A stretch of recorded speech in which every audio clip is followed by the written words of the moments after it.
Paper 182. In Gethsemane. It was about 10 o'clock this Thursday night when Jesus led the 11 apostles from the home of Elijah and Mary Mark on their way back to the Gethsemane camp. Ever since that day in the hills, John Mark had made it his business to keep a watchful eye on Jesus. John, being in need of sleep, had obtained several hours of rest while the Master had been with his apostles in the upper room, but on hearing them coming downstairs, he arose and, quickly throwing a linen coat about himself, followed them through the city, over the brook Kidron, and on to their private encampment adjacent to Gethsemane Park. And John Mark remained so near the Master throughout this night and the next day that he witnessed everything and overheard much of what the Master said from this time on to the hour of the crucifixion. As Jesus and the 11 made their way back to camp, the apostles began to wonder about the meaning of Judas's prolonged absence, and they spoke to one another concerning the Master's prediction that one of them would betray him, and for the first time they suspected that all was not well with Judas Iscariot. But they did not engage in open comment about Judas until they reached the camp and observed that he was not there, waiting to receive them. When they all besieged Andrew to know what had become of Judas, their chief remarked only, "One do not know where Judas is, but one fear he has deserted us." 1. The last group prayer. A few moments after arriving at camp, Jesus said to them, "My friends and brethren, my time with you is now very short, and one desire that we draw apart by ourselves while we pray to our Father in heaven for strength to sustain us in this hour and henceforth in all the work we must do in his name." When Jesus had thus spoken, he led the way a short distance up on Olivet, and in full view of Jerusalem he bade them kneel on a large flat rock in a circle about him as they had done on the day of their ordination. And then, as he stood there in the midst of them glorified in the mellow moonlight, he lifted up his eyes toward heaven and prayed, "Father, my hour has come. Now glorify your Son that the Son may glorify you. One, know that you have given me full authority over all living creatures in my realm, and one will give eternal life to all who will become faith sons of God. And this is eternal life, that my creatures should know you as the only true God and Father of all, and that they should believe in him whom you sent into the world. Father, one have exalted you on earth and have accomplished the work which you gave me to do. One have almost finished my bestowal upon the children of our own creation. There remains only for me to lay down my life in the flesh. And now, O my Father, glorify me with the glory which one had with you before this world was, and receive me once more at your right hand. One have manifested you to the men whom you chose from the world and gave to me. They are yours, as all life is in your hands. You gave them to me, and one have lived among them, teaching them the way of life, and they have believed. These men are learning that all one have comes from you, and that the life one live in the flesh is to make known my Father to the worlds. The truth which you have given to me one have revealed to them. These, my friends and ambassadors, have sincerely willed to receive your word. One have told them that one came forth from you, that you sent me into this world, and that one am about to return to you. Father, one do pray for these chosen men.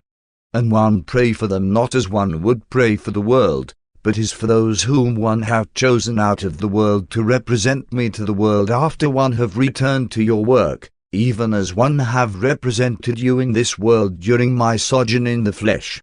These men are mine. You gave them to me. But all things which are mine are ever yours, and all that which was yours you have now caused to be mine. You have been exalted in me, and one now pray that one may be honored in these men. One can no longer be in this world. One am about to return to the work you have given me to do. One must leave these men behind to represent us and our kingdom among men. Father, keep these men faithful as one prepared to yield up my life in the flesh. Help these, my friends, to be one in spirit, even as we are one. As long as one could be with them, one could watch over them and guide them, but now am one about to go away. Be near them, Father, until we can send the new teacher to comfort and strengthen them. You gave me 12 men, and one have kept them all save one, the son of revenge, who would not have further fellowship with us. These men are weak and frail, but one know we can trust them. One have proved them. They love me, even as they reverence you. While they must suffer much for my sake, one desire that they should also be filled with the joy of the assurance of sonship in the heavenly kingdom. One have given these men your word and have taught them the truth. The world may hate them, even as it has hated me, but one do not ask that you take them out of the world, only that you keep them from the evil in the world. Sanctify them in the truth. Your word is truth. And as you sent me into this world, even so am one about to send these men into the world. For their sakes one have lived among men, and have consecrated my life to your service, that one might inspire them to be purified through the truth one have taught them and the love one have revealed to them. One well know, my Father, that there is no need for me to ask you to watch over these brethren after one have gone. One know you love them even as one, but one do this that they may the better realize the Father loves mortal men even as does the Son. And now, my Father, one would pray not only for these 11 men, but also for all others who now believe, or who may hereafter believe the gospel of the kingdom through the word of their future ministry. One want them all to be one, even as you and one are one. You are in me and one am in you, and one desire that these believers likewise be in us, that both of our spirits indwell them. If my children are one as we are one, and if they love one another as one have loved them, all men will then believe that one came forth from you and be willing to receive the revelation of truth and glory which one have made. The glory which you gave me one have revealed to these believers. As you have lived with me in spirit, so have one lived with them in the flesh. As you have been one with me, so have one been one with them, and so will the new teacher ever be one with them and in them. And all this have one done that my brethren in the flesh may know that the Father loves them even as does the Son, and that you love them even as you love me. Father, work with me to save these believers that they may presently come to be with me in glory, and then go on to join you in the paradise embrace. Those who serve with me in humiliation, one would have with me in glory, so that they may see all you have given into my hands as the eternal harvest of the seed sowing of time in the likeness of mortal flesh. One longed to show my earthly brethren the glory one had with you before the founding of this world. This world knows very little of you, righteous Father, but one know you, and one have made you known to these believers, and they will make known your name to other generations. And now one promise them that you will be with them in the world even as you have been with me, even so. The 11 remained kneeling in the circle about Jesus for several minutes before they arose and in silence made their way back to the nearby camp. Jesus prayed for unity among his followers, but he did not desire uniformity. Sin creates a dead level of evil inertia, but righteousness nourishes the creative spirit of individual experience in the living realities of eternal truth, and in the progressive communion of the divine spirits of the Father and the Son. In the spiritual fellowship of the believer Son with the divine Father there can never be doctrinal finality and sectarian superiority of group consciousness. The Master, during the course of this final prayer with his apostles, alluded to the fact that he had manifested the Father's name to the world, and that is truly what he did by the revelation of God through his perfected life in the flesh. The Father in heaven had sought to reveal himself to Moses, but he could proceed no further than to cause it to be said, "One am." And when pressed for further revelation of himself, it was only disclosed, "One am that one am."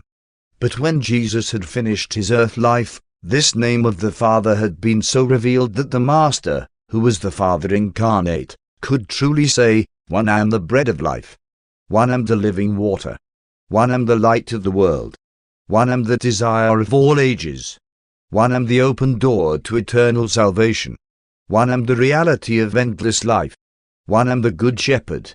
One am the pathway of infinite perfection. One am the resurrection and the life. One am the secret of eternal survival. One am the way, the truth, and the life. One am the infinite Father of my finite children. One am the true vine. You are the branches. One am the hope of all who know the living truth. One am the living bridge from one world to another. One am the living link between time and eternity. Thus did Jesus enlarge the living revelation of the name of God to all generations. As divine love reveals the nature of God, eternal truth discloses his name in ever-enlarging proportions. 2. Last hour before the betrayal, the apostles were greatly shocked when they returned to their camp and found Judas absent. While the 11 were engaged in a heated discussion of their traitorous fellow apostle, David, Zebedee and John Mark took Jesus to one side and revealed that they had kept Judas under observation for several days, and that they knew he intended to betray him into the hands of his enemies. Jesus listened to them but only said, "My friends, nothing can happen to the Son of Man unless the Father in heaven so wills. Let not your hearts be troubled. All things will work together for the glory of God and the salvation of men." The cheerful attitude of Jesus was waning. As the hour passed, he grew more and more serious, even sorrowful. The apostles, being much agitated, were loath to return to their tents even when requested to do so by the Master himself.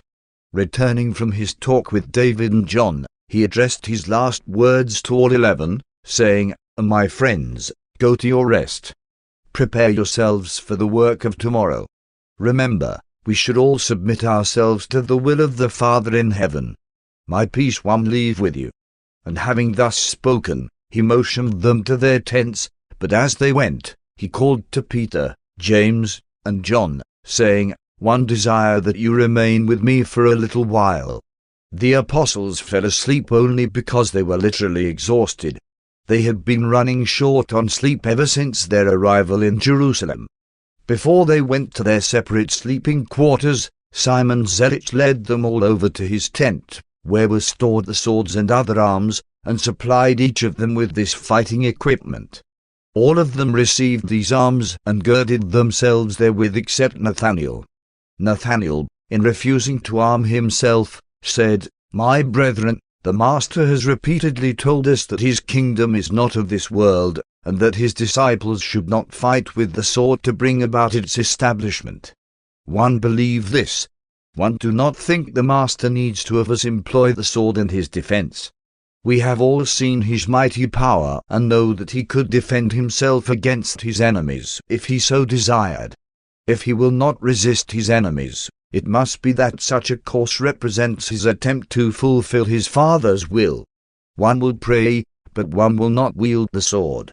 When Andrew heard Nathanael's speech, he handed his sword back to Simon Zealot.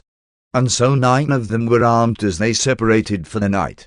Resentment of Judas as being a traitor for the moment eclipsed everything else in the apostles' minds. The Master's comment in reference to Judas, spoken in the course of the last prayer, opened their eyes to the fact that he had forsaken them. After the 8 apostles had finally gone to their tents, and while Peter, James, and John were standing by to receive the Master's orders, Jesus called to David, Zebedee, "Send to me your most fleet and trustworthy messenger." When David brought to the Master one Jacob, once a runner on the overnight messenger service between Jerusalem and Bethsaida, Jesus, addressing him, said, "In all haste, go to Abner at Philadelphia and say, 'The Master sends greetings of peace to you and says that the hour has come when he will be delivered into the hands of his enemies, who will put him to death, but that he will rise from the dead and appear to you shortly, before he goes to the Father, and that he will then give you guidance to the time when the new teacher shall come to live in your hearts.'" And when Jacob had rehearsed this message to the Master's satisfaction, Jesus sent him on his way, saying, "Fear not what any man may do to you, Jacob, for this night an unseen messenger will run by your side." Then Jesus turned to the chief of the visiting Greeks who were encamped with them, and said, "My brother, be not disturbed by what is about to take place, since one have already forewarned you. The Son of Man will be put to death at the instigation of his enemies, the chief priests and the rulers of the Jews, but one will rise to be with you a short time before one go to the Father. And when you have seen all this come to pass, glorify God and strengthen your brethren." In ordinary circumstances the apostles would have bidden the Master a personal good night, but this evening they were so preoccupied with the sudden realization of Judas's desertion and so overcome by the unusual nature of the Master's farewell prayer that they listened to his goodbye salutation and went away in silence. Jesus did say this to Andrew as he left his side that night: "Andrew, do what you can to keep your brethren together until one come again to you after one have drunk this cup. Strengthen your brethren, seeing that one have already told you all. Peace be with you." None of the apostles expected anything out of the ordinary to happen that night, since it was already so late. They sought sleep that they might rise up early in the morning and be prepared for the worst. They thought that the chief priests would seek to apprehend their Master early in the morning, as no secular work was ever done afternoon on the preparation day for the Passover. Only David, Zebedee and John Mark understood that the enemies of Jesus were coming with Judas that very night. David had arranged to stand guard that night on the upper trail which led to the Bethany-Jerusalem road, while John Mark was to watch along the road coming up by the Kidron to Gethsemane. Before David went to his self-imposed task of outpost duty, he bade farewell to Jesus, saying, "Master, one have had great joy in my service with you. My brothers are your apostles, but one have delighted to do the lesser things as they should be done, and one shall miss you with all my heart when you are gone." And then said Jesus to David, "David, my son, others have done that which they were directed to do, but this service have you done of your own heart, and one have not been unmindful of your devotion. You, too, shall some day serve with me in the eternal kingdom." And then, as he prepared to go on watch by the upper trail, David said to Jesus, "You know, Master, one sent for your family, and one have word by a messenger that they are tonight in Jericho. They will be here early tomorrow forenoon, since it would be dangerous for them to come up the bloody way by night." And Jesus, looking down upon David, only said, "Let it be so, David." When David had gone up Olivet, John Mark took up his vigil near the road which ran by the brook down to Jerusalem. And John would have remained at this post but for his great desire to be near Jesus and to know what was going on. Shortly after David left him, and when John Mark observed Jesus withdraw, with Peter, James, and John, into a nearby ravine, he was so overcome with combined devotion and curiosity that he forsook his sentinel post and followed after them, hiding himself in the bushes, from which place he saw and overheard all that transpired during those last moments in the garden and just before Judas and the armed guards appeared to arrest Jesus. While all this was in progress at the Master's camp, Judas Iscariot was in conference with the captain of the temple guards, who had assembled his men preparatory to setting out, under the leadership of the betrayer, to arrest Jesus. 3. Alone in Gethsemane after all was still and quiet about the camp, Jesus, taking Peter, James, and John, went a short way up a nearby ravine where he had often before gone to pray and commune. The three apostles could not help recognizing that he was grievously oppressed. Never before had they observed their Master to be so heavy-laden and sorrowful. When they arrived at the place of his devotions, he bade the three sit down and watch with him while he went off about a stone's throw to pray.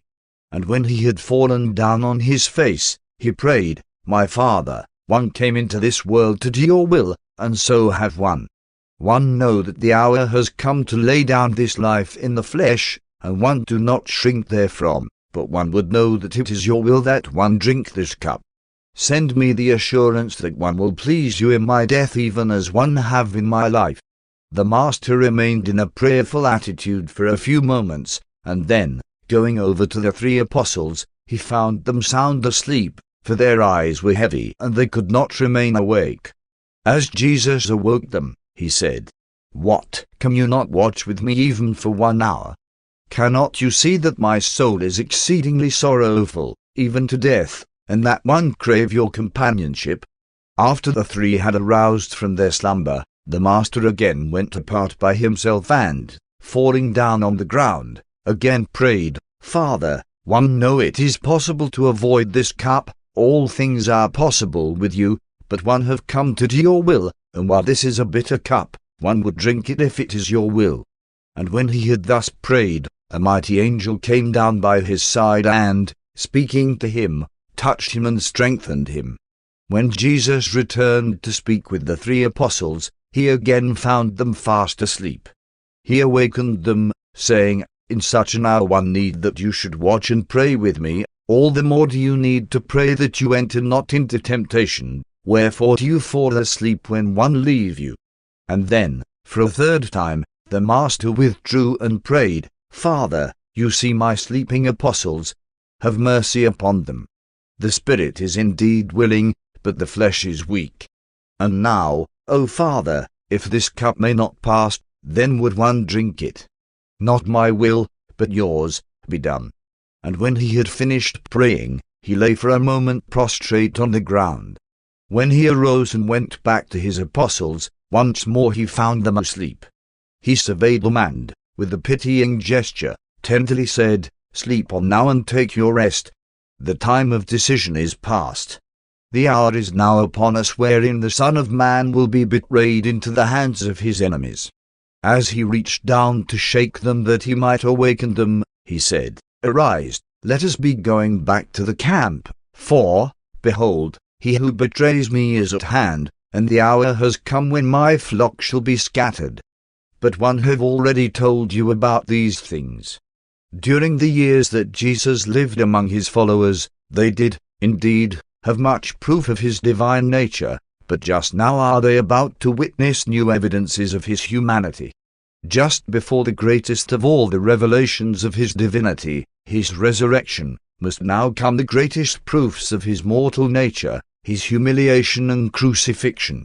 Each time he prayed in the garden, his humanity laid a firmer faith hold upon his divinity. His human will more completely became one with the divine will of his Father. Among other words spoken to him by the mighty angel was the message that the Father desired his Son to finish his earth bestowal by passing through the creature experience of death, just as all mortal creatures must experience material dissolution in passing from the existence of time into the progression of eternity. Earlier in the evening it had not seemed so difficult to drink the cup, but as the human Jesus bade farewell to his apostles and sent them to their rest, the trial grew more appalling. Jesus experienced that natural ebb and flow of feeling which is common to all human experience, and just now he was weary from work, exhausted from the long hours of strenuous labor and painful anxiety concerning the safety of his apostles.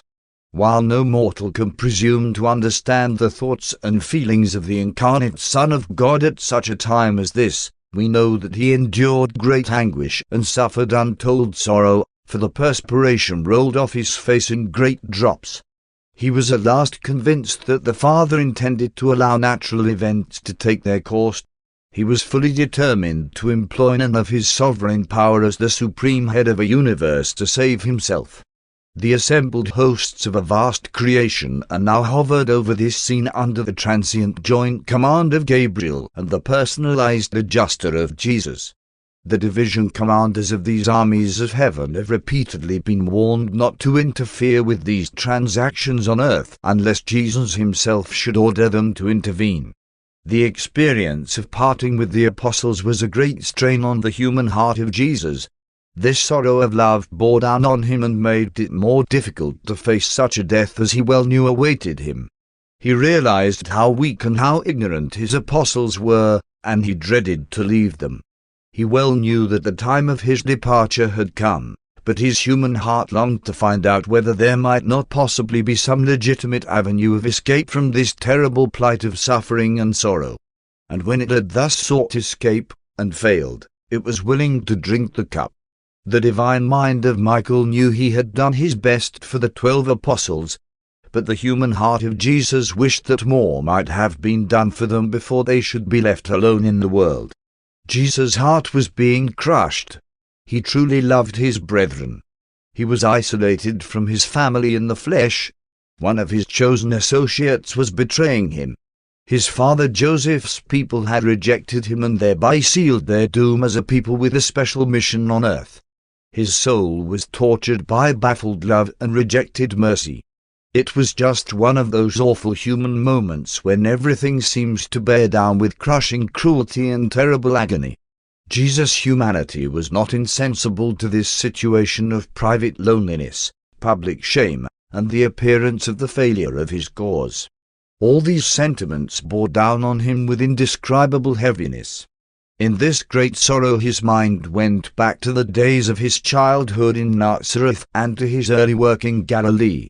At the time of this great trial there came up in his mind many of those pleasant scenes of his earthly ministry. And it was from these old memories of Nazareth, Capernaum, Mount Hermon, and of the sunrise and sunset on the shimmering Sea of Galilee, that he soothed himself as he made his human heart strong and ready to encounter the traitor who should so soon betray him. Before Judas and the soldiers arrived, the Master had fully regained his customary poise. The Spirit had triumphed over the flesh. Faith had asserted itself over all human tendencies to fear or entertain doubt. The supreme test of the full realization of the human nature had been met and acceptably passed. Once more the Son of Man was prepared to face his enemies with equanimity and in the full assurance of his invincibility as a mortal man unreservedly dedicated to the doing of his Father's will.